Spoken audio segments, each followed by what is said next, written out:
Construction Industry Development Board allocates different grading criteria to contractors based on their financial and work capability.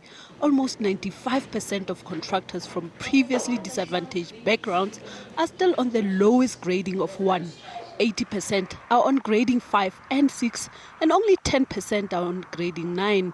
This has forced the Construction Sector Charter Council to conduct an assessment to establish the root cause of the problem.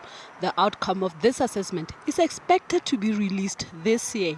It's the lack of commitment to be part of the solution in this country, to be part of a quest for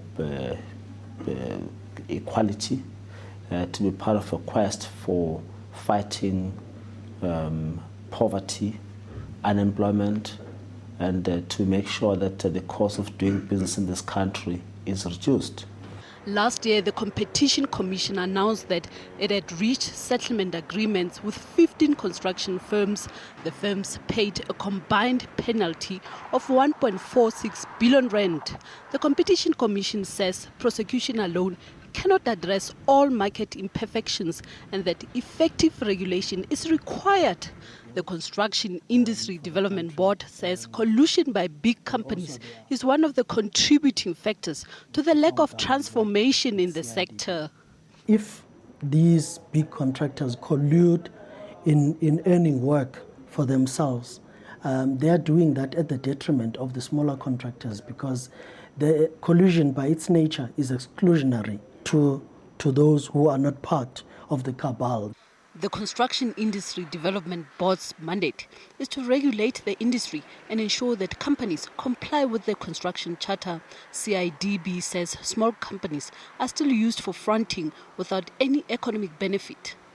The challenges that we've seen happening over some time are pointing out to small contractors being used as fronts, for instance, by big contractors, and no real economic benefit is derived from joint ventures, subcontracting, and so on. So as CIDB, we make it our business to actually make sure that we stop those kinds of practices and make sure that there is value derived by the small contractors. The Construction Sector Charter has set a target of 30% black ownership, which was supposed to be met by June last year. The target was also aimed at improving employment equity, preferential procurement, and management control.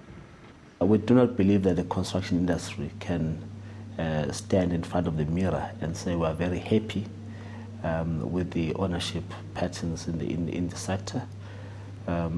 We don't believe that the ownership is anywhere near 26%. That is the bare minimum in the industry.